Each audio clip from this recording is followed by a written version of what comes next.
And that's what's really great too, is I think you'll find many people are becoming entrepreneurs in their chapter two life, and compared to when they were, younger out of college. And I think they're enjoying that.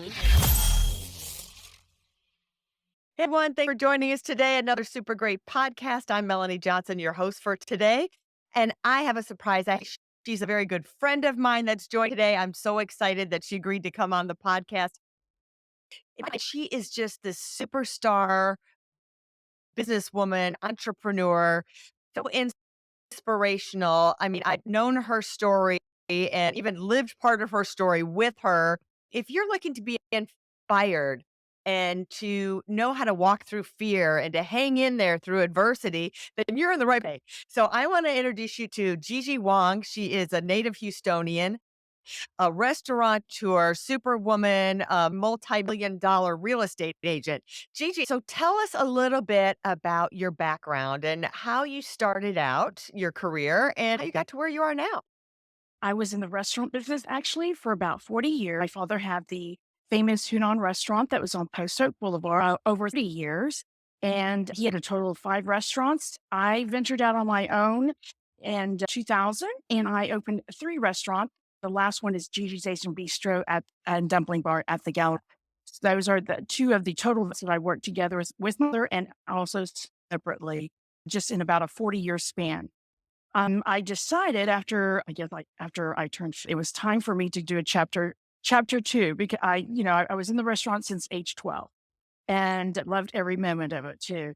But I thought it was a good time for me for personal growth reasons, to try something else, and took a year off and not knowing what that would be. And then all of a sudden, a friend of mine recommended I get a real estate license. And I thought about it, and I thought, I have been working with real estate because, the leases and locations for our restaurant. And Hmm. I love being in the service industry. That's what I miss, is the interaction with my client.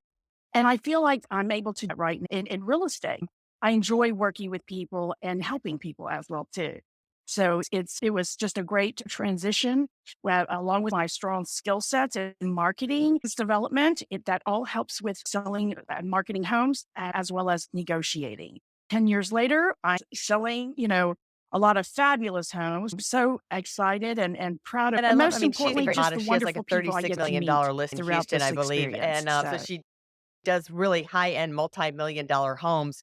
Let's talk about the transition a little bit. Sometimes we transition. I know myself, like, I was in the television business. I thought I would be there forever, and life happened and stuff hits the fan to be in another business. And sometimes it's not easy. Talk about what you did and your mindset that got you through going out of the restaurant business and finding your way into another business.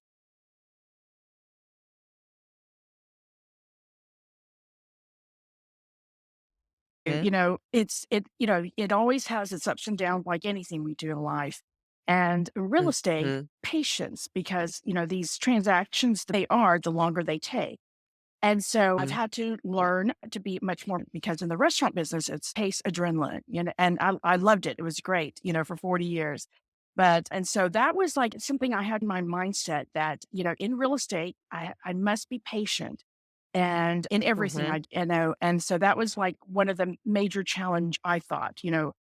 And then Mhm. second of all, of course, there are a lot of agents out there. A lot of people, have their real estate license, their next door neighbor, their friends, etc. So it's about, networking, but it's just also, they say it's a relationship business. So it is, but it's also hard work. Mhm. I mean, it's just when you're showing people's home personal, and you have to Mhm. realize and be respectful of it all, and be respectful of, if they're still occupying the home, to, leave the home when you have a showing and people are coming into their personal private space. So all that is very important. And you've got to make sure that you Mhm. respect it and make them feel that they can trust you to protect their home, because, our home is Mhm. our castle, whether it's 1,000 square foot Mhm. or 1,000 square foot, very personal, very private. And I think that's also Mhm. very important, is that, acknowledging that and connecting it's connecting with the clients, the sellers, to know, as well as the buyers, because when the buyers are looking Mhm. for, there's so many things that into their decision making process. Again, it's their home Mhm. where they're going to be growing up, or if they're empty nesters, it's where they're going to, it's kind of like maybe the second to the Mhm. last chapter before they, go on, go to the next phase in life. So realize it, but I also embraced it. And that's the part that I love the most because having been in the restaurant business for years, Yeah. I did get to know my clients and they came for Yeah. the special occasions, like the birthdays, the Yeah. engagement, the anniversaries. And so that's Mhm. why I think I learned how to be more compassionate and connect even better with clients, sellers, or buyers because I understand how it's very important and sensitive to them. And I was gonna say, and so, so it's not the home and you put it on the market and then, you rings, and, it's the way you also talk about their homes when you're showing it, you want to be, compassionate, respectful to it's also branding because I think every home is unique. And so I like to brand it, I feel like I'm getting, higher the norm because I really focus the special features of the home, and that becomes the branding that I create for each home. So whether it's the 400,000 or the 4 malls, So they when all you're in have real something estate, you're that's really makes selling them unique, and I like too. to I love what focus you're around saying the about the branding of it all. relationship So and really being concierge level and having this really relationship that you're in touch with what the person's needs, wants, and desires are. But then let's dive into like the sales side. I mean, when you first start in real estate, it's hard to get people to want to sign on to have you be the listing agent. And even like you said, with the competition, even when you are well known, there's competition. And that happens in this industry. It happens in my industry. So what are some of your tips that you have that like why should we choose you over somebody else? And advice you could give somebody else, even like myself or someone in another business, how to differentiate yourself when you're trying to sell yourself, your brand, and your services. well, number 1, of course, know your market. That's very important. For the very Mhm. first 5 years, I made sure I went to every broker open house and public open house. And also I started doing open house for other agents in order to Mhm. learn my market. And Houston, we have so many like pocket areas too. So it was just important to Mhm. really learn your market and Mhm. understand, what are the key features of each. That's number 1, first and foremost, of course. Mhm. Having lived in Houston over 55 years, the nuances even more of each neighborhood area. And that's also very, then of course, really it's all an error and being patient, and just know, meaning listening to what the, clients want, the sellers, the buyers, listening. Mm. I always thought I was good there, but what is it that they want and believe that I could deliver? Then Mhm. I accept the job, so to speak, the listing, because Mhm. everybody thinks they're, and right now also what's really great though, yes and no. That's why I say know your market and the comps because nowadays when I go to a Mhm. listing appointment, the sellers already know the comps. They've been watching it because they, whether it be from Mhm. har.com or Zillow, they can find out a lot of things, and so they already know the market. So it's very important because sometimes they'll be talking about a home Mhm. that sold next door to them, but it sold 3 years ago. And so I really had to also keep up with all the homes being sold. And I think when they know that I'm familiar with what yesterday, but 3 years ago, it gives them more, confidence in my ability and Mhm. knowledge and ability market. So I think a lot, and that's why it Mhm. also took some time too, because I've Mhm. been in the business 10 years. So I think it's just really turning the corner because it took me almost, the 10 2 of it was COVID. So I don't Yes. know if we count that, but just keeping up with, the sales and exactly knowing, what house sold, you know, Yeah. down the street, but it was 3 Yeah. or 4 years ago, and the first owners and the second owners and this and that. So it's not just, pick up your computer, do a quick comp. Knowing, Mhm. the neighborhood and all the different homes that have transacted throughout the years is so key also, because that's when they really feel Mhm. confident about your knowledge of the market and therefore your ability to sell their homes. And not to mention, when you're showing homes, like I had an out of town buyer, I'm showing them $10 million homes, knowing the market because they can say, well, people can put whatever price they want on their home, but it's just knowing the market to say, well, this home, why it's 10 million, because the next door neighbor sold for 9 million or 9.5 and this and that. So it's that all that knowledge, and it does take time. Knowledge is so key for the So I think how that transcends to people in other businesses is what you're saying is you need to know your product. You really need to be an expert at what you do in your business, no matter what that, or it's publishing, real estate, plumbing, accounting services. They want to feel confident in you that you really know what you're talking about. And so, because I know so many times in sales, people like they get a sales job and they really didn't even know that much about their product. How are they going to sell it if they don't really know that much about it? And the comment you made, like if your client knows more than you do, you're really in trouble. Like if your seller knows more about the market than the realtor, you just count that off. That's not going to happen at all. So you've really got to know more. And then I was wondering what you thought about the new law that's intact for, I think it's through NAR, the National Association of Realtors, where they first had of that. all, if the realtors didn't make it clear to their clients, that's kind of what came about, with the lawsuits as you're talking about.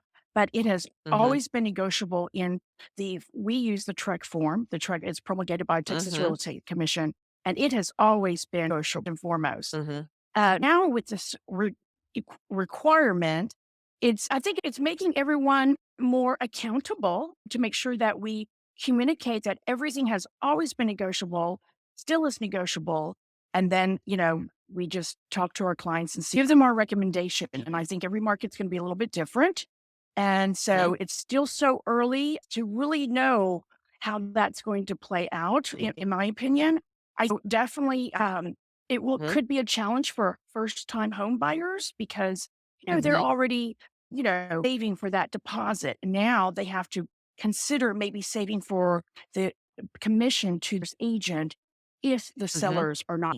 So, again, I think, it's making us all more accountable in making deal mhm. with our client. But how is that gonna play out? Still kind of early, and I'm not quite sure. So Yeah, I think yeah, XRP I now read just that. said. Yeah.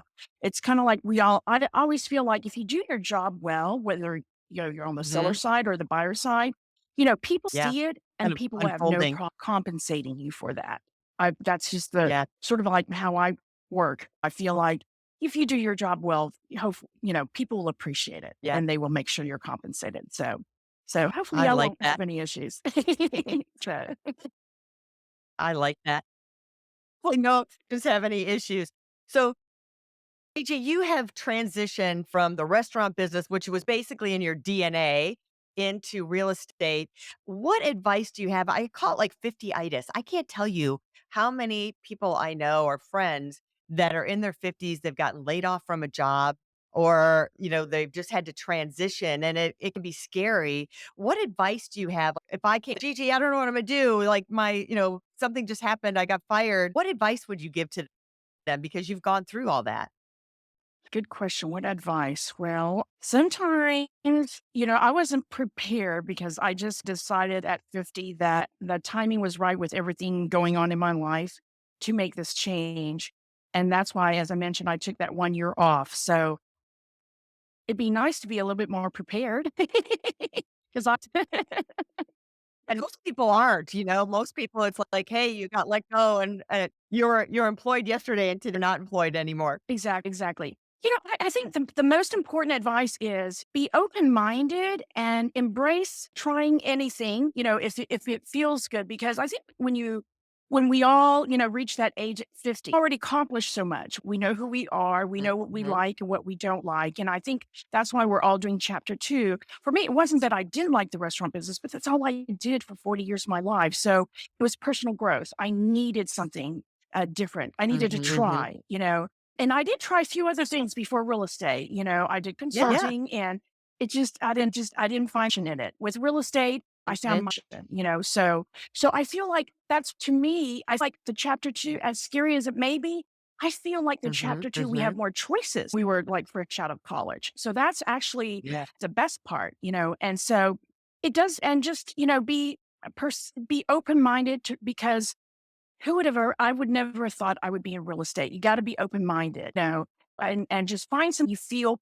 passionate about because as we all know, if you're passionate about what you're doing, you will succeed. So you and enjoy it and be passionate about, and you will succeed. So, but you have to start with an open mind. And I guess that's when I became open minded and starting about trying because I also it wasn't easy in real estate. You hear this all the time from many realtors because it's up and down. And the couple years I'm thinking, oh, I think I'm going to quit, and then I'm going, no, Gigi, you need to persist. You do Mhm. that with restaurant business because that certainly wasn't easy.